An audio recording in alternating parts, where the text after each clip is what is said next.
परम आराध्य के श्री चरणों में कोटि कोटि प्रणाम करते हुए आप सभी को प्रणाम। जय गुरु। आज मैं व्यवहार के संबंध में कुछ बातें बताना चाहती हूँ जो हमारे परम आराध्य ने हम सभी को निर्देश दी है। दरअसल व्यवहार ही वो सीढ़ी है जिसके माध्यम से इंसान इंसान के हृदय में बसता है और इंसान इंसान के हृदय से उतर भी जाता है। तो व्यवहार को इतना सुंदर पवित्र रखना चाहिए जिससे ये दुनिया याद करे, जिससे किसी को प्रेरणा मिले, जिससे किसी को शक्ति मिले। तो इसी व्यवहार के संबंध में नारी नीति ग्रंथ में एक वाणी है ठाकुर जी की, वाक नियंत्रण। अंततः वाक का इस प्रकार व्यवहार करने का अभ्यास चरित्रगत कर सको जिससे मनुष्य के पास दुख, अमंगल, असंतोष आ न पहुंचे। तो देखोगी कितनी तृप्ति है, कितना संतोष है, कितनी सहानुभूति लाभ की अधिकारिणी हुई हो।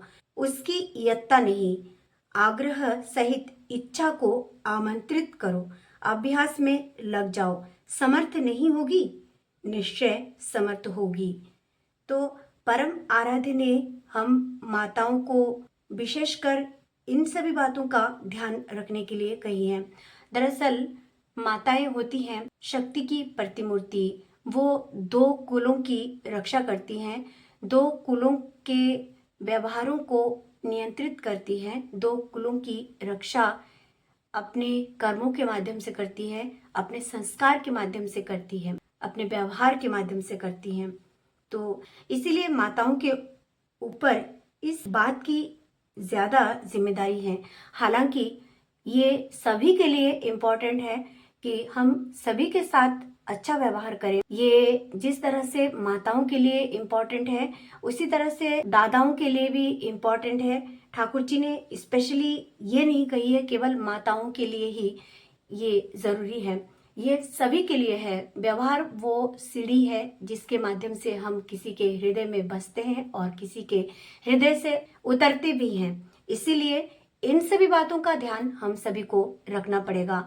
स्वामी का स्त्री के साथ, स्त्री का अपने स्वामी के साथ, अपने बच्चों के साथ, अपने आस पड़ोस के लोगों के साथ, अपने जिस समाज में, जिस संसार में हम बसोबास कर रहे हैं अर्थात पारिपार्श्विक, उनके साथ, सबके साथ हमारा जो व्यवहार है वो व्यवहार सुंदर हो और लोगों को प्रेरणा देने वाली हो। हमें अपने ठाकुर जी के अनुरूप सभी के साथ व्यवहार करना चाहिए। यदि लक्ष्य हमारे ठाकुर जी हैं तो हम अपने व्यवहार को भी नियंत्रित कर सकते हैं और केवल व्यवहार ही नहीं बल्कि हम अपने जीवन को किसी भी दिशा में सुंदर गति दे सकते हैं। चाहे वो नौकरी के फील्ड में हो, चाहे वो घर के कार्यों में, चाहे वो समाज के कार्यों में हो, किसी भी क्षेत्र में हम जाएं, हम अपने ठाकुर जी को यदि लक्ष्य करके चलते हैं तो यकीन मानिए वही हमें दिशा निर्देशन देते हैं कि हमें अपने व्यवहार को किस तरह से नियंत्रित रखना है। हमारे ठाकुर जी के अनुरूप हमको अपने व्यवहार में कोई ऐसी बात नहीं किसी को कहनी है जिससे कोई अमंगल की सृष्टि हो, जिससे किसी को असंतोष हो, जिससे किसी को अतृप्ति मिले, जिससे किसी को सहानुभूति न मिले, जिससे किसी का अहित न हो। इन सभी बातों का ध्यान हम सभी को रखना पड़ेगा। यदि हम ठाकुर जी को लक्ष्य करके चलते हैं तो ठाकुर जी ही हमको दिशा देंगे, निर्देशन देंगे। परंतु यदि हम केवल ठाकुर जी की बातें बोलें और अपने जीवन में उन बातों को पालन न करें, ठाकुर जी को प्यार न करें, लक्ष्य ठाकुर जी को न रख के किसी और दिशा में चलते जाएं तो हम निश्चित और निश्चित रूप से भ्रमित होंगे और ठोकर खाकर कहीं जरूर गिर पड़ेंगे। इसीलिए अपने व्यवहार को बहुत सुंदर करना यदि है तो एक और हमें अपनी दृष्टि रखनी पड़ेगी, तब हम इस समाज में लोगों की प्रेरणा बन सकेंगे, लोगों के लिए एक मिसाल बन सकेंगे। जब कभी कोई हमसे मिलते हैं, नियत हम किसी की दोषों को किसी के साथ बयान ना करें, किसी को ऐसी बातें न करे जिससे वो सहानुभूति शून्य हो जाए। कभी भी इन सभी बातों का हमें किसी के साथ में कोई जिक्र नहीं करना चाहिए। किसी के दोष को किसी के साथ कहने से ही आता है एक और दुख, जो हमारे जीवन को खत्म करता है, जीवन में आनंद को खत्म करता है, मान सम्मान यश और वृद्धि को खत्म करता है। इसीलिए हमारा व्यवहार ऐसा होना चाहिए जो किसी को प्रेरणा दे सके और किसी को सहारा दे सके, किसी को सहानुभूति दे सके, किसी के जीवन में आनंद दे सके, किसी के जीवन में मान सम्मान यश और प्रभु भक्ति की वृद्धि कर सके। ऐसी प्रेरणा, ऐसी शक्तियां लोगों के अंदर हम सभी को अपने व्यवहार के जरिए देनी है। यही परम आराध्य की सुंदर वाणी है। इस सुंदर वाणी के अनुरूप हम सभी को चलना पड़ेगा, अपने जीवन को नियंत्रित करना पड़ेगा, तभी हम अपने जीवन को सुंदर बना सकते हैं, लोगों को खुशियां दे सकते हैं। लक्ष्मी की पांचाली में एक जगह पे ऐसी बात लिखी हुई है। कुछ दिन पहले मैंने इसका वर्णन किया था।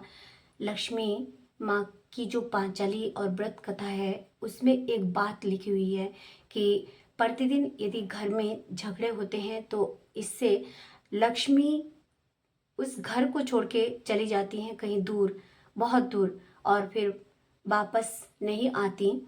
वापस वो तभी आती है जब उस घर के सभी लोग धर्माचरण करें, सुंदर व्यवहार करें, एक दूसरे के साथ अच्छा व्यवहार करें, तभी लक्ष्मी आती है। इन सभी व्यवहारों को हमको नियंत्रित रखना पड़ेगा यदि हम अपने जीवन में लक्ष्मी का वास चाहते हैं।